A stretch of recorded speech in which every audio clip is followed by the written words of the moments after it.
Hey guys, how's it going?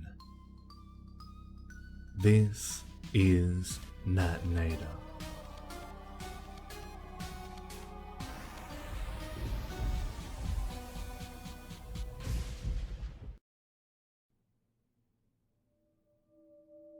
While I have some scary incidents that happened throughout my younger life, this one has probably stuck with me the most. I remember when I was a little boy, and my parents used to live in this crummy apartment somewhere in Cleveland, Ohio. I reminisce to the days of the constant smell of mildew and mothballs, as my parents lived in a pigsty of clothes and old trash. They're not bad people, no. They're just not the cleanest in the world. My parents' room had one TV, one bed, a near-empty dresser, and the rest of the dresser's clothes scattered on the floor. They had decent jobs. My mum was a clerk at this big grocery store that had hundreds of people storm in a day, and my dad worked as a valet for this fancy hotel, so he always got good tips. It's just that my family never cared much for buying furniture or anything that would liven up our home, so we stayed in that pigsty for a year. Wasn't the greatest of my childhood memories, but not because of the ugly environment or the tiny but effective smell of dirty clothes and a hint of fruity air freshener. I mean, the mixture of those smells made the room smell slightly of rotten fruit. It wasn't those things at all. In fact, I didn't even mind the smell that much. No, it wasn't any of those. It was the bathroom that terrified me. I remember being at a height where I could just see a tiny speck of my head when I walked past the mirror, and seeing a black shadow sitting in the corner.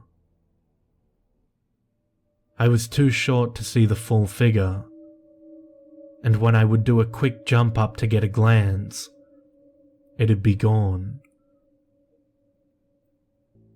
On days when my parents were alone in their rooms, and I would be left alone in the other side of the apartment, I'd go to the bathroom to go pee, and see that the mirror would be fogged up, like someone had just got done taking a shower.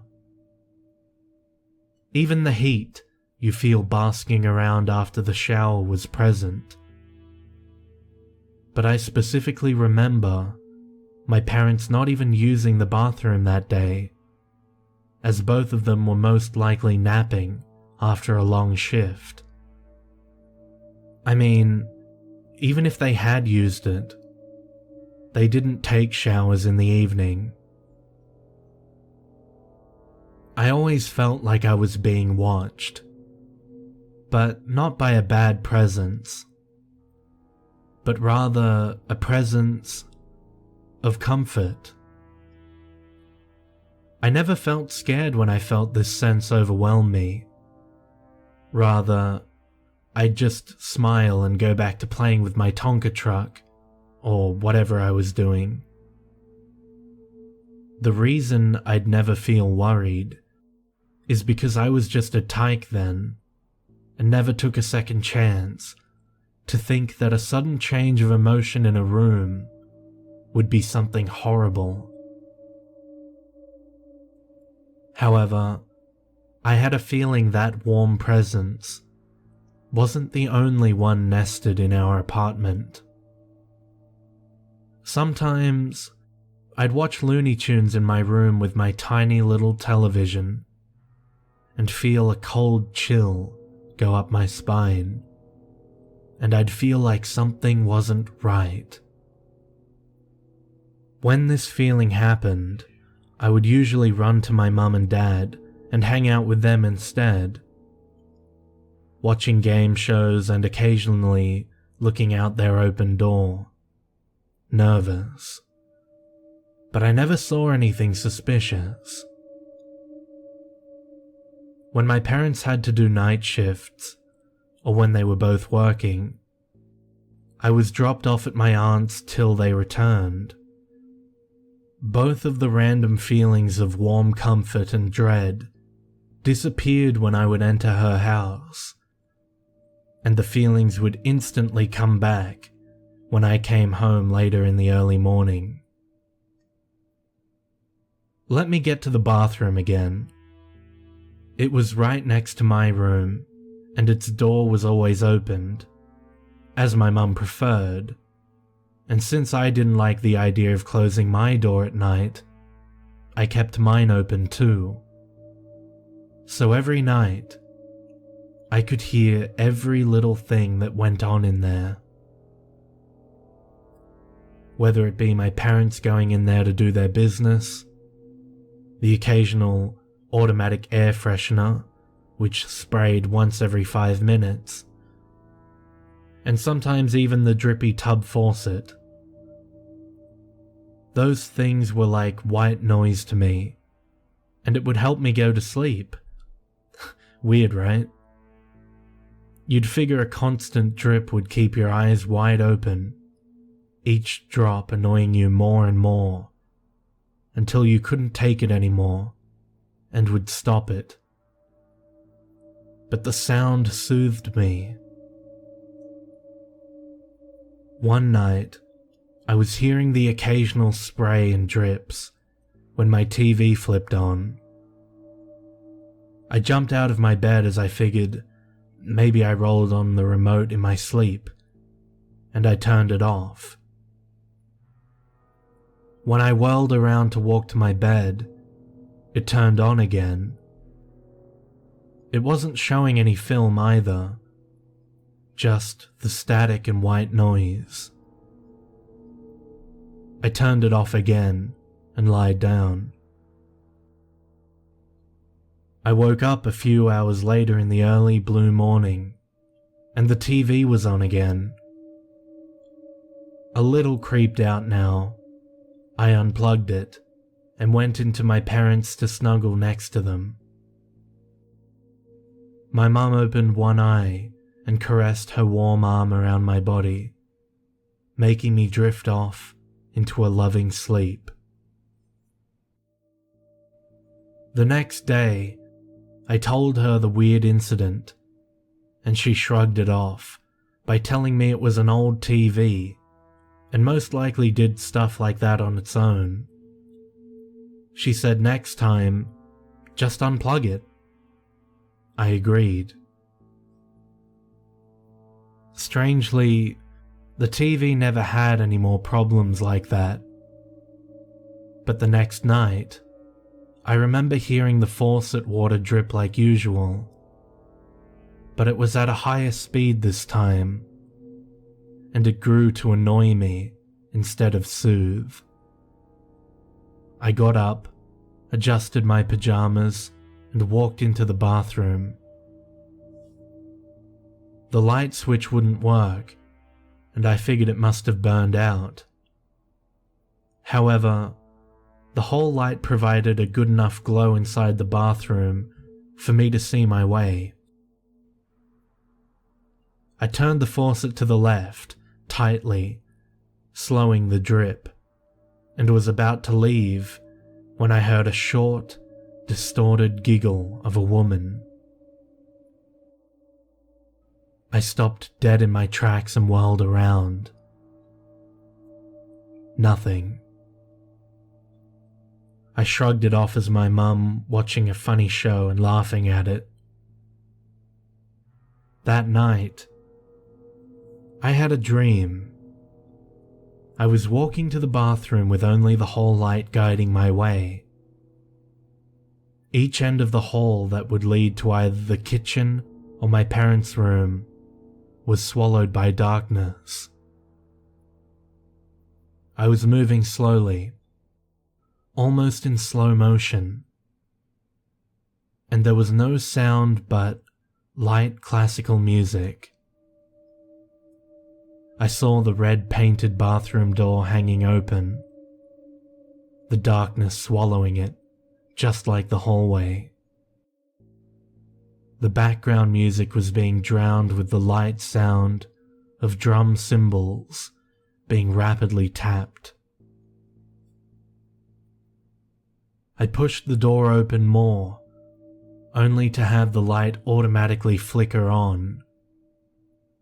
The light had a weird reddish tint to it, and the tub was full of clear water.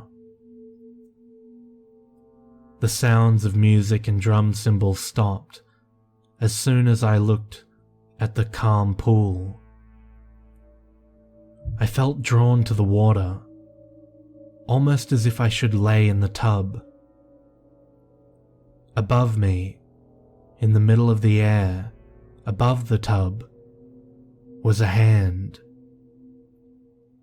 It was a pitch-black manifestation and looked like a thick smoke, gesturing me to get in the tub, curling its fingers in a come-hither motion. I extended my hand to grab the figures, but as soon as my fingers were about to grasp the inviting hand and its long fingers, my other hand accidentally fell in the water, and immediately a maroon and sappy liquid dispersed from my fingers, having it fill the tub. It was blood. I screamed, but no voice came out, only the sound of an orchestra building up. The red blood lingered in my nose, filling it with the scent of dirty pennies.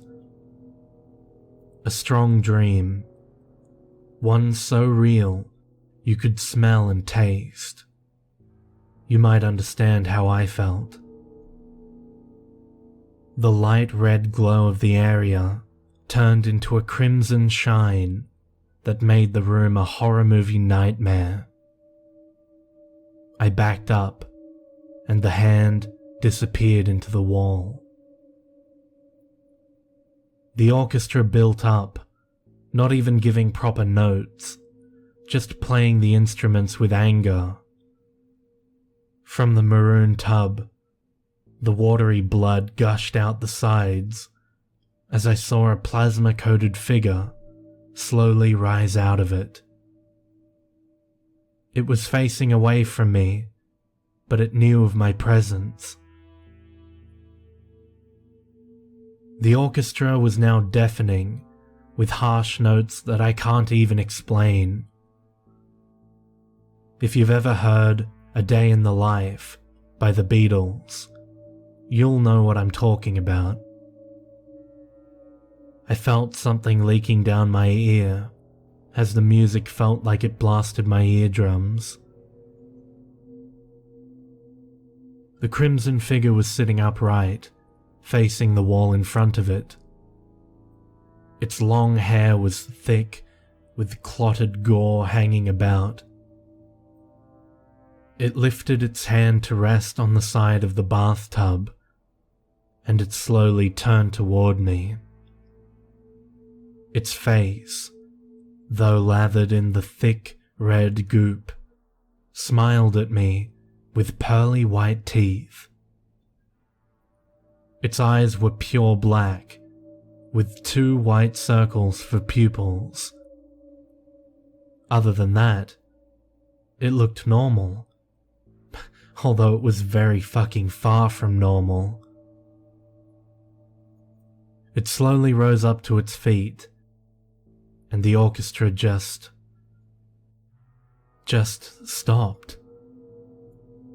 Instantly, the lights turned out, and I ran. I was still in slow motion, but I sprinted as fast as my slowed down nightmare would let me.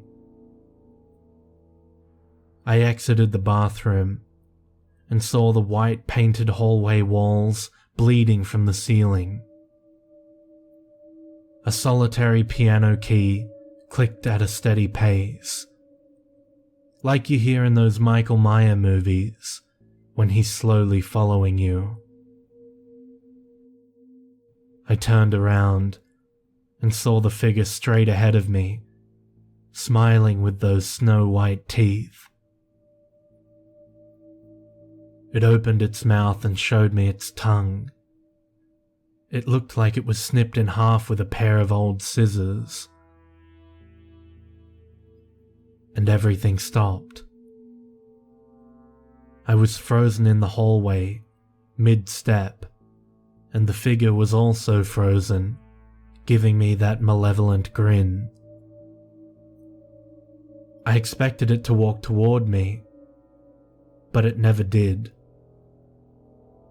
I stared at it in a frozen fear, my eyes tearing up as its face was being embedded into a memory that would stick with me for years.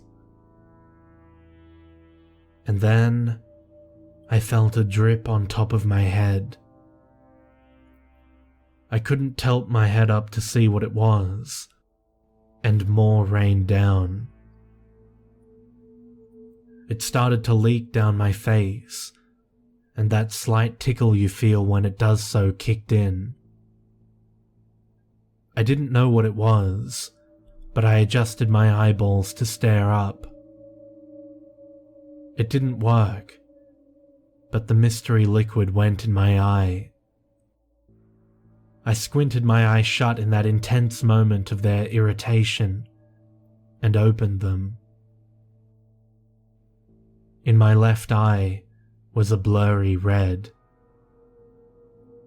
More drips hit my face as I felt cold blood drip down my face and hardening like you see with chocolate sauce on an ice cream cone. The figure still gave me that grin, stuck in its place. When the drip stopped, its smile widened, and it took one step before everything went black, and I woke up instantly. I was in my room, looking up at the ceiling. I wondered what time it was, so I tried to turn over in my bed. But I couldn't. I was frozen, just like I had been in my dream. It was sleep paralysis, but I hadn't known that at that age. I tried to squirm, but I was frozen stiff, forced to look up at the ceiling. The sound of 3 quiet bells from my alarm clock told me it was 3 in the morning. I was squeezing my eyes shut in utter terror, hoping I'd just fall asleep and have a good dream like I always do. But I didn't even feel tired anymore. The sweat from my sudden awakeness leaked down the sides of my head as I heard something in the bathroom. It was a squeak, and then a heavy sound of flowage. The tub had been turned on, and it was on full blast. My door was open, and I heard the creak of the bathroom door open, having soft footsteps being crunched on the carpet. It stopped at my door, and although I couldn't see it, I knew it was looking at me. It stared at me for a few minutes straight, and I laid there in that state, not being able to move or scream out. I heard that same distorted giggle, and then it walked away, back to the bathroom, humming a bittersweet tune. I still heard the tub water flowing, and I tried my absolute best to scream. But it was just a muffled one that didn't give much sound. I heard what sounded like the figure entering the tub, and then the squeak of the faucet turning off. The sounds of someone moving in the water were heard, like it was trying to find a comfortable place to rest. It finally stopped, and then I could move again. Literally right after the sound stopped, I felt a weight on my chest, and I rose up, catching my breath and trying to stay quiet, in fear that it would notice that I could move freely now.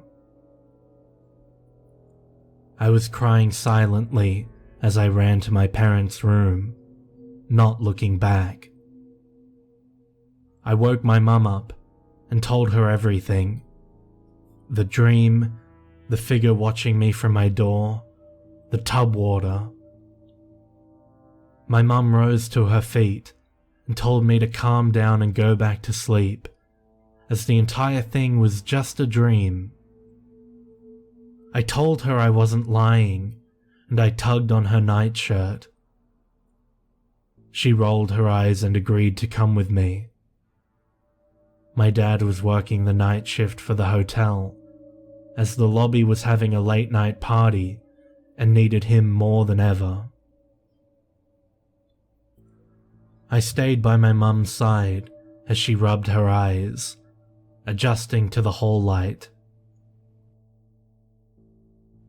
We entered the bathroom and my mum flicked on the light. It didn't turn on.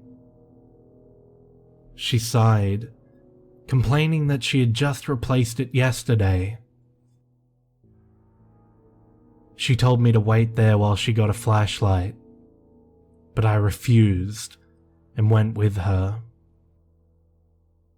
We came back and she shined the light in the room.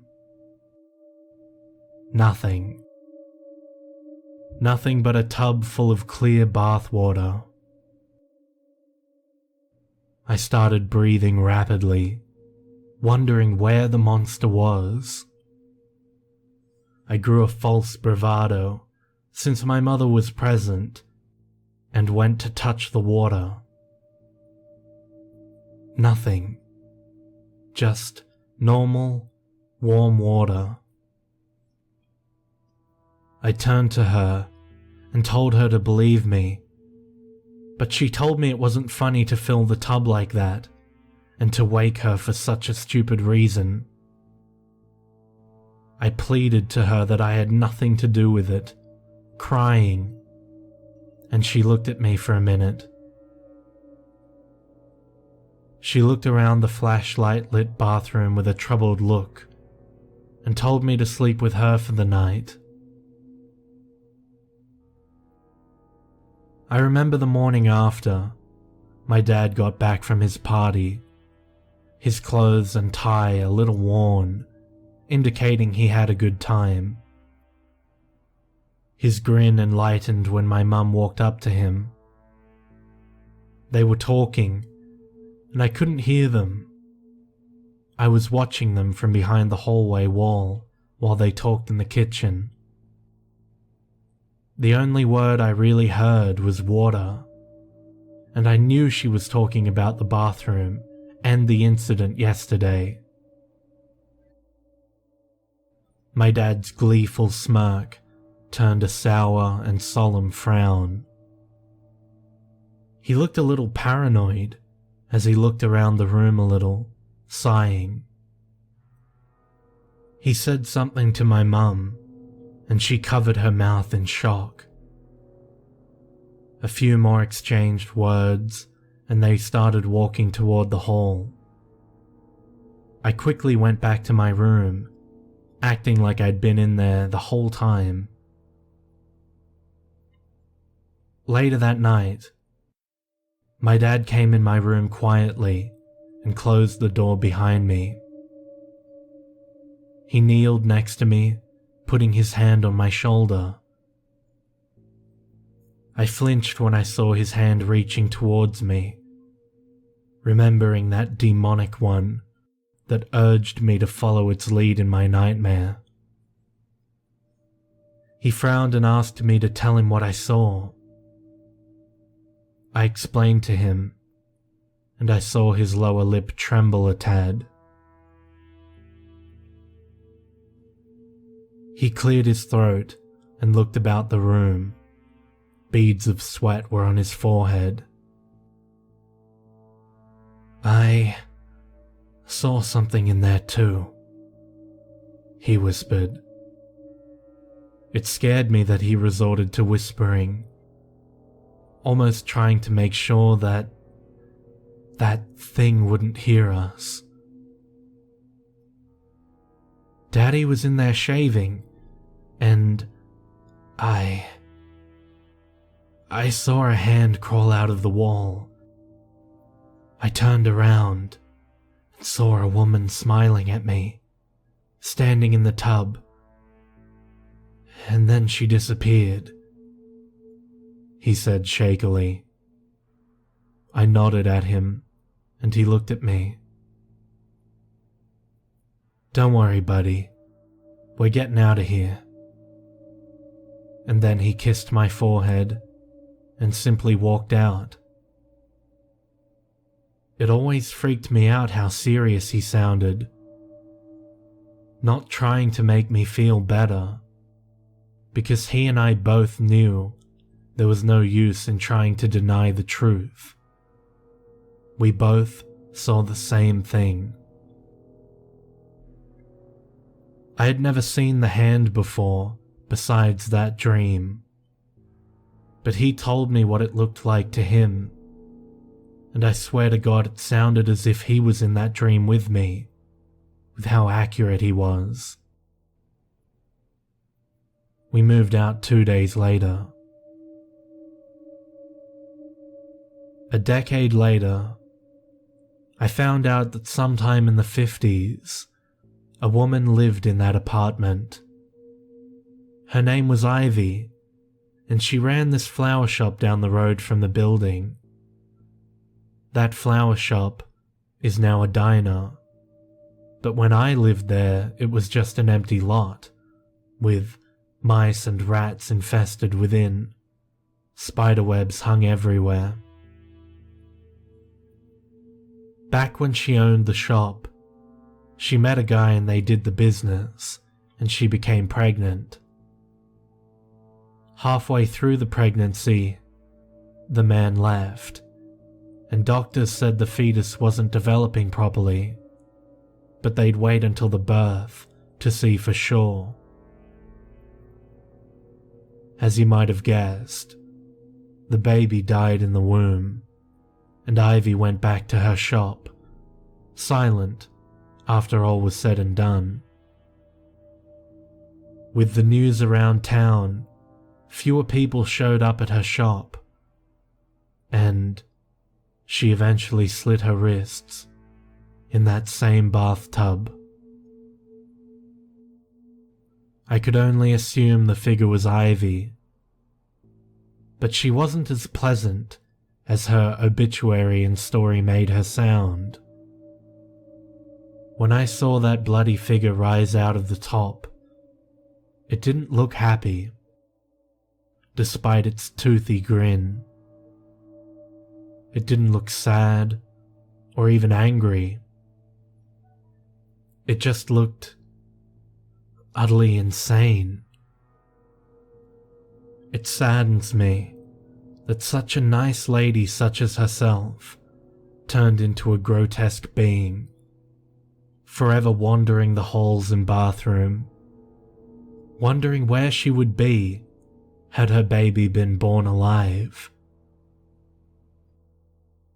I'm still unsure about the other incidents I endured at that apartment, such as the comforting yet also malicious presence I would feel at the most random of times, or even the TV. Although my mum could have been right about the TV and its old, unreliable setup. I also wonder a lot of times at night, what would have happened to me if that black hand had grabbed me in the dream?